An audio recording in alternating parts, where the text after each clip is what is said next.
Afternoon. How is everyone? Fine. Happy Monday, everyone. Well, you will see that we have our gorgeous Linda Lusardi who's come back. Actually, Linda just didn't want to leave, so I don't know what happened. Get rid of me now. Just it's like a magpie. Darling. She lands and then she pushed Sherry out of the nest. It happens. Yes, I know. I know. Not fair, is it? So it's lovely to have you here, darling. Sherry is moving nest, and internet, as you can imagine, in a nest is rather hard. So yes. she's yeah, Lucinda's in. Lucinda? Yeah. What am I talking about? I'm going mad. I was introduced in a show in Northern Ireland, and they said, "Would you please welcome Lucinda Cascardi?" Oh, brilliant! That's brilliant. I do think that is now your name on this show. Lucinda Cascardi. Lucinda Cascardi. Okay. I think it's perfect. I think it just sums you up completely. Yeah. Miss Cascardi. Have you noticed, by the way, the backdrop here is different? I'm not in my kitchen. Have you moved house, Dee? Not yet, but I'm thinking about it. But actually, I'm thinking about moving in with Debbie because it's so lovely here. And I came to see her last night, stayed over, and I'm still here. And I'm not going anywhere, actually, I've decided. I said, do you mind if I stay for a few years? And she went, oh, that's fine. Debbie this, darling. How are you feeling about your lodger, Debbie? It's okay. It's fine. She has her own bedroom, her own bathroom, so I don't have to see her. No, I'm a bit concerned because she's put you in the cupboard and she's got the lovely lamp. I know. You can't say cupboard, we have to say dressing room. It's a rule. Yes. Respect. Thank you. We know it's a cupboard, but we can't tell her. So, we just have to say dressing room. Yes, exactly. makes me feel a little better. At least I'm not in my bedroom. That's absolutely. Some people are in their bedrooms. Oh, I'm not. I'm in my spare room. It's the only quiet house in the house. It's the only quiet room. There you go. I always have a house full of people. Yeah. Do you? Quite right. Yeah, always. Oh, how lovely. How are you feeling, Linda? How are you feeling? I'm all right. Yeah, I'm getting back to normal. Got my new extensions in, so I feel like my hair is back. Beautiful. Ooh. And my strength is coming back every day. I don't even think about it anymore. I just get on with it. I do need to start exercising though, because I don't have the strength I had before. But it will come back. But gently, of course it will. Yeah, yes, slowly. But you're looking good, darling. You're looking lovely. Harriet, how's the show going? Oh, it's fine. I had an interloper in yesterday. Dee flew in. Which Oh my goodness, I've got to tell you, it was the most amazing show. And Harriet thought, well, I mean, Debbie, have I been going on about it all night, last night, saying to you, she's amazing. I know that you've seen Harriet in a lot of productions, Debbie. Everything. Yeah, but it's the first time I've actually seen you perform, and you've got a fantastic voice. And I have to say that your performance was amazing, and it was a really amazing show. I mean, thank you so much, Linda. I am paying her later, obviously. We'll come in later to see the show. But I have schlepped. I've seen you apart from in the West End, I've seen you in Brighton, and I've seen you in Manchester. I've gone all over the place to see you. I'm going to come and see it. I want to see it. Fabulous. That would be wonderful. And it's at the Troubadour Theatre. Yes, you have to see it. It's a must-see. And it's, if you like Sleepless in Seattle, but it's not just about it's the whole feel of being back and being able to go to the theatre again, and it's wonderful. And we're very well looked after. We're tested for COVID every day, which takes about an hour. All the audience are, isn't it? You're all separate, and there's a one-way in, one-way out thing, and into the loos, the same thing. So everybody doesn't cross paths at all. And I think it's wonderful for the audience to be back as an audience, and I would feel the same if I was in one. And it's wonderful to be back working. So, Wow. But it's the Troubadour Theatre in Wembley. So it's, Oh, lovely. Get your tickets. How many songs have you got in the show? Just the one, darling, but I do repeat it. They can't stop me. So, What do you do in the show? Come on and sing this song all the time. Yeah. Oh, it's fabulous. It really, and it's actually... It's a feel-good show, It is a feel-good show. It's a new thing to come back to. It's a lovely romance. It's feel-good, and that's kind of what we need right now. You do. Are there any names in the lead parts? Yes, absolutely.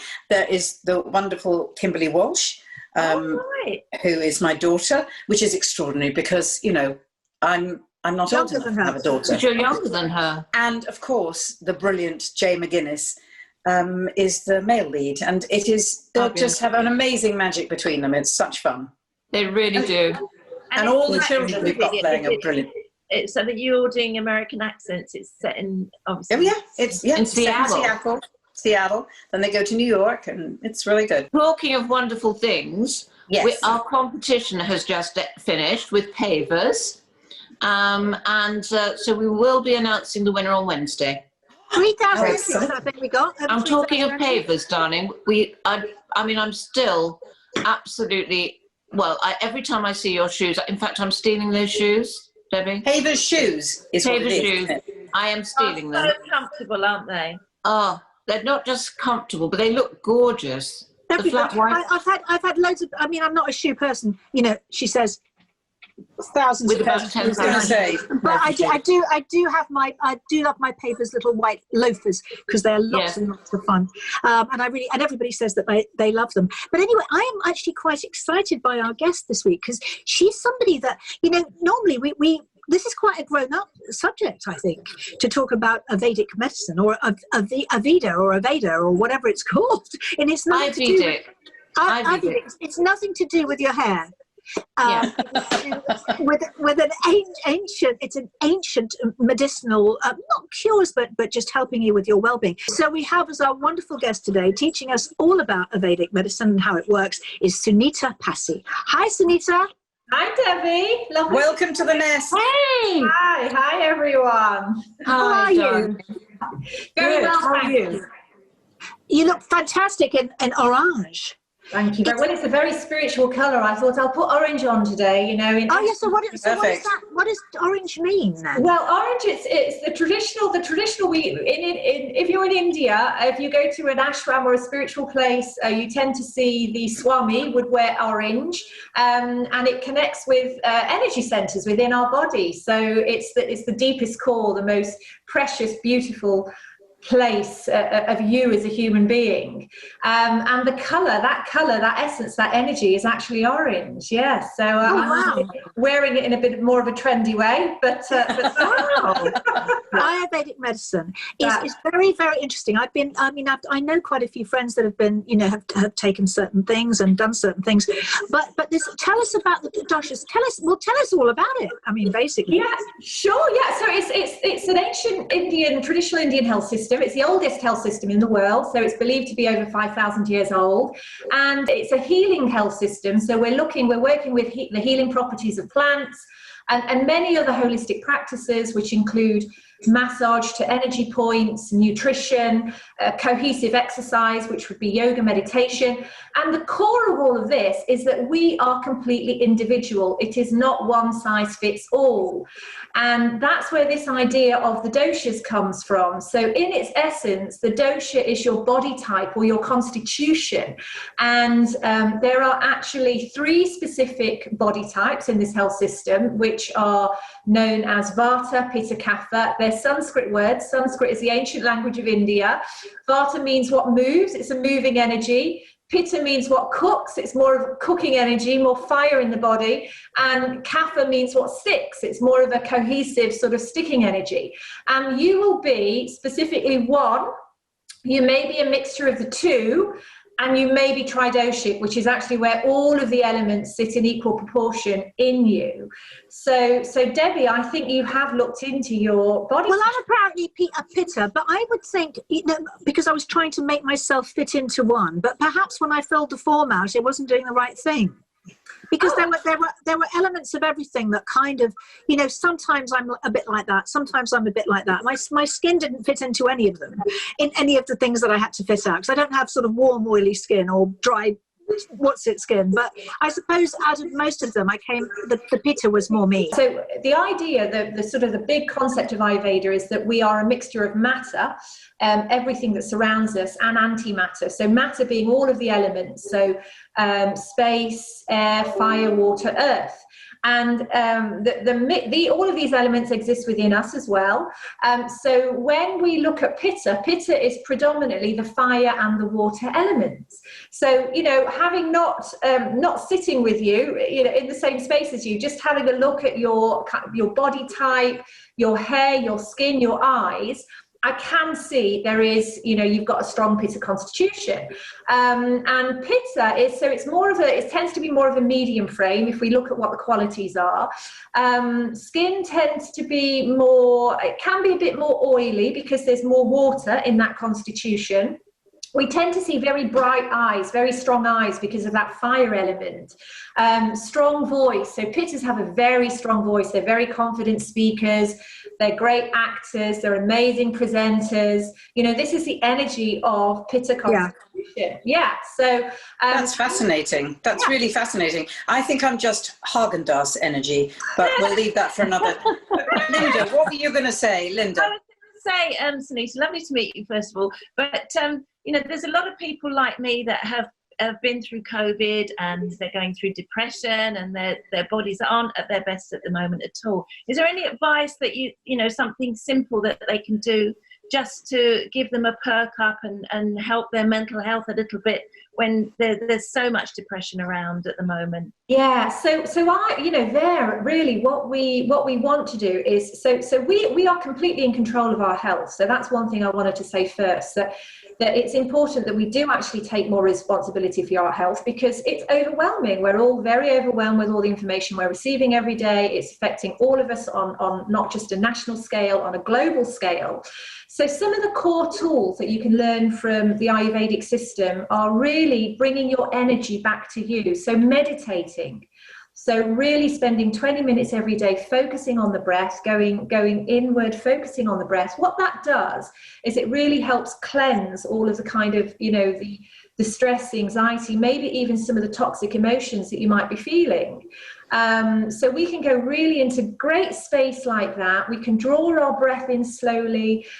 We can inhale our abdomen. We can exhale all of that stuff that is not serving us.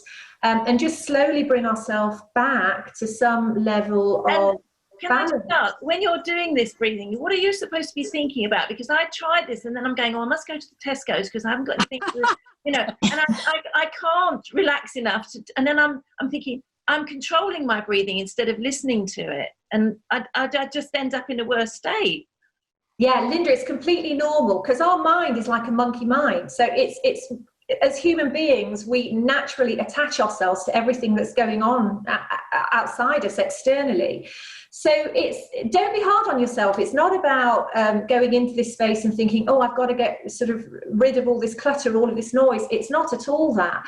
Just the very fact of going inward and focusing on your breath is going to have benefit. Yes, you may still see stuff coming in. Yes, you may be thinking about your shopping trip. And yes, you may be thinking about picking your kids up. It's completely normal. But what you find is through regular practice, your monkey mind becomes less attached to that. So over time, it doesn't happen overnight. I mean, they do actually say, science shows that it takes 21 days to actually bring in a new habit.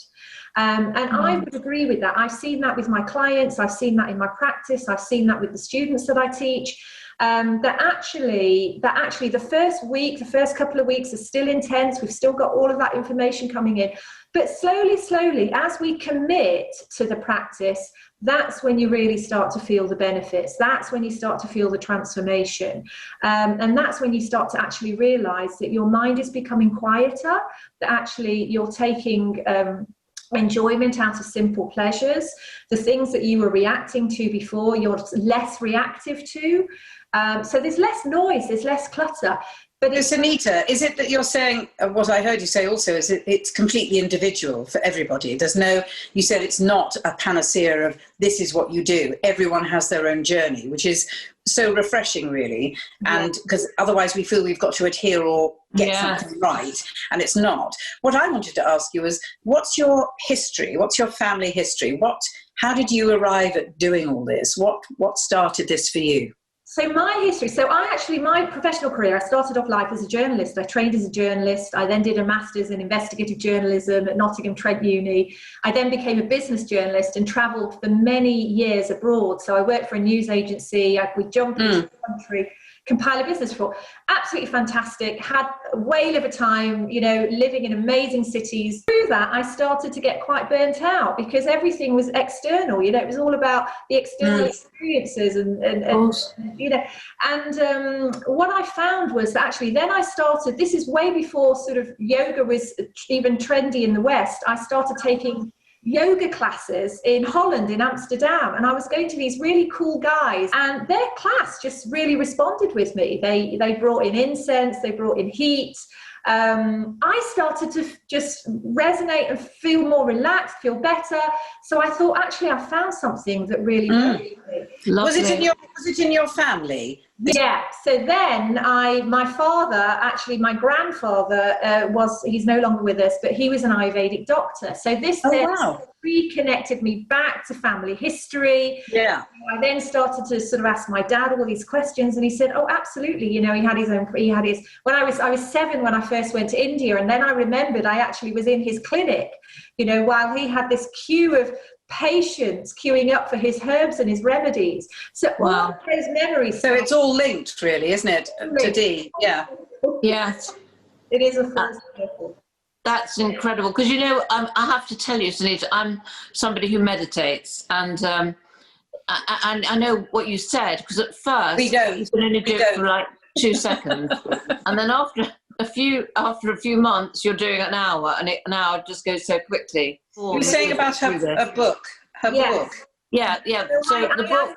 Yes, so I am at last writing my first book. The Doctor Won't See You Now. So it's all about looking at reform of the health system. That's what I want to put out there. That there's many things that we can do ourselves, and actually we need to start educating people about this and helping them take back ownership of their health. I mean, in modern times, we get a headache, we immediately go to the doctor. We take a paracetamol, and actually there's so much that we can do ourselves. And sort of as we know modern medicine as we know it today, it's actually very new. It's only a couple of 100 years old. Prior to that, we would rely on herbs, plants, on holistic practices, when we actually look at, in some of the research that I've done actually shows in America that in 2018 there was a study by the Johns Hopkins Institute which actually showed that the third largest cause of death in hospitals is actually the medical system. So, I'm not siding either way. I'm just giving people a bigger view of actually the system as you know it today, and really how you can learn elemental characteristics, through the Ayurvedic system, and actually what are all these amazing tools and solutions that you can do for yourself. There's so much research out there. Ayurveda in India is huge. There's many hospitals. It just hasn't, I guess it hasn't sort of evolved to the level in the West that it could have done, because it's education, isn't it? Yes, and also, that's right, and also, I think the power of the mind as well. It works in tandem, and it's not that you don't want to have traditional medicine, particularly sometimes, but it's working with that as well, isn't it? Yeah. So Ayurveda is a completely holistic approach to health. So I have students who have cured their cancer by following an Ayurvedic lifestyle. I have, friends and colleagues who've cured diabetes. So it works in many ways. How I work with it more from a wellness perspective. So it's more supporting people who have pain in their body, or, generally speaking, are feeling a bit run down, or stress, anxiety. More at that level, but absolutely, Ayurveda, is treating, all the big stuff as well. So when you're looking at it from that perspective, the food, we're looking absolutely at everything that you're eating, and how individualized that is. How is the food being grown? Is it organic? Is it being grown without pesticides? All of these things have an impact on our health. Even Absolutely. the vibration, even the vibration, the quality of the food that we are eating and consuming, how we are eating and consuming. So it's a full 360-degree approach, actually, to Great. But it takes time. Yeah. And where do we get your book? Where can we get your book, Sunita? It's currently being pitched to 37 publishers. So I will know very, very soon who I'm going to be collaborating with on this project. So as soon as I know that, I'll let you guys know. I mean, how does that work, Sunita? How is it pitched? Is this a company that pitches your... It's a great idea. Brilliant. Yeah, it's absolutely brilliant. Yeah, so this company, they're called Publishizer.com. So they're what you call a hybrid. And what we do is the concept of the book is uploaded to their site. And then we crowdfund. So then the idea is to show that people are interested in the idea pre it going to print, because there's to publish a good quality book, there's the cost involved, there's everything, all of those, distribution, marketing, all of those things. So and there's so many books in the market now as well. So this concept is to show that the idea people want to know, they're buying the book already, and that brings in some revenue, and then it goes to pitch. So these books work with all the major publishers, and they know the right publisher that is going to be a good fit for the message, as it were. So that's where we're at with that. It's very exciting. So can we buy it now? You can't buy it now, no, because we're currently in this interim period. But as soon as it's available, obviously I'll let you guys know. I do have lots of information available on my website. So, I write. So we'll put all the information on your website on our after the show on the show. Thank you, Sunita. Oh, it's so great to talk to you. This has been really, really amazing and eye-opening for all of us, actually. And thank you so much for telling us all about it. And it's been fabulous having you on the show. Thank you so much, Sunita. Thank you all for Thank you. See you again soon. You take care. Have a great day. Thank you. Thank you. Bye. Bye. Bye. Bye. Bye. Debbie, we didn't own up that we don't meditate.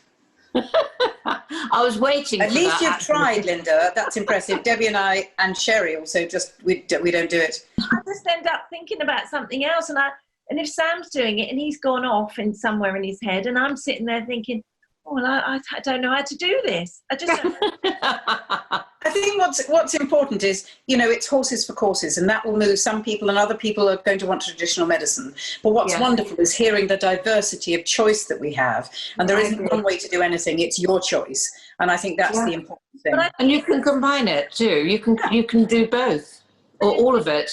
We're all so programmed, aren't we, to, you feel ill, you go to the doctors, you get a tablet and you get better. And all our life we've had that. So it's very difficult to see another way, isn't it? It is. Especially when you've been, what you've been through. What I say to you, Linda, with meditation, is that even if you just try and just even close your eyes and just do that, even for 5 minutes, even though your mind's going all over the place, it just helps you bring back to your core. And I think the whole thing is about your center, just to try and get yourself stronger, because your body does react to all of the stillness. I'm terrible. I run around all over the place. My brain is going, I lie down, try and meditate. But sometimes I do that and I fall asleep.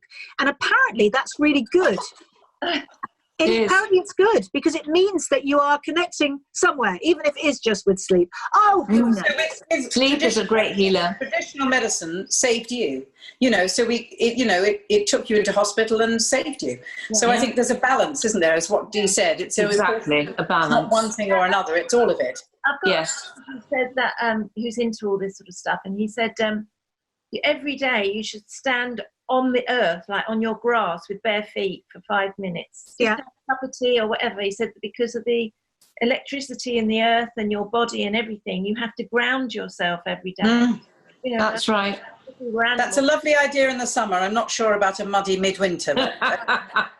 and definitely not with those lovely shoes that you were wearing, the very high pink shoes. They were that big. I don't know how you walk in them, darling.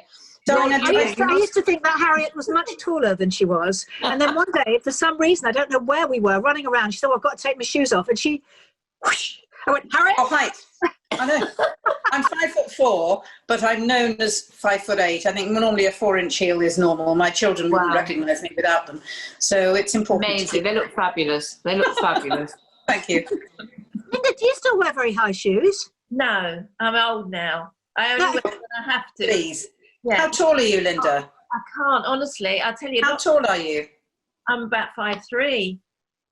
Gosh, I thought you were a lot taller. No, I mean, I did live my life in high heels. But There you go, you see. I bought these the other day because apparently if you put these on, so happens that I'm in my dressing room and not in my cupboard. But there's something that I saw on the internet. Now look, I don't know if they work, but they're these, what they're called, metatarsal pads. You Yes, they're brilliant. Are they Very good. brilliant? Yeah. So if you put them over your tootsies, apparently you can wear high shoes and they don't hurt. Is that That's right? right. is that the ones that your actual toes go through? Yeah, They're like, oh yeah, I've seen those. they're really good. Have you tried them? I haven't. Oh, you haven't? There they I are. haven't. But then I was used to being on point when I was training, and so if you're in pain, you just get on with it, and so that's kind of how it works, really. That's right. In my youth. I've been out to wear high heels for so long. I think we should all try. I have to say, it's been a relief. I wear high heels when I come to see your show, Harriet. Yes. There you But also, go. it has been a relief in lockdown because I have been in a flat shoe most of the time because nobody can tell. And it has been weird just going back up again since I've been working. Well, do you find, though, when you wear high shoes now, that your feet burn? On the toe, on the ball of the foot? Yes, that's right. On the ball of the foot, actually. That's where it gets. No, and I that's don't. where those pads are good. I know when I do panto, you know, like it's a shock to my feet, and I do high heels in rehearsals. But actually, by about the third week, 2 weeks in rehearsals, and the first week of the show, my feet have kind of got used to it. It's also where it throws your balance, your hips and your knees. It changes all that dynamic. Your calf muscle moves up, doesn't it? Yes. And you walk much better when you wear heels anyway. Of course you do. I don't. Posture. I'm not going like this. Oh, Joy, what's happening on Wednesday? What is happening on Wednesday? I'm so excited. Linda's our guest. Oh, La Voix. Thank God, because we need her badly. I think we do. I think I have really missed La Voix. La Voix and Dr. Tracy Mountford. And Linda as well, who's here all this week. So it's brilliant. So we're not going to have Linda's bargain bucket this week. She's saving it. She's saving her bargain bucket. I bet it's gonna be, next time we see you doing the bargain bucket, it's going to be so full. It's going to take 2 weeks to do a show. No, I'm only doing 5 at a time. Otherwise, I shall use them all up. It's so impressive. Well, that's so exciting. So La Voix, Dr. Tracy Mountford and Linda, or Lucinda, as we now know you. Yes, Lucinda. Lucinda Lusardi. Can't wait. See you on Wednesday. Bye.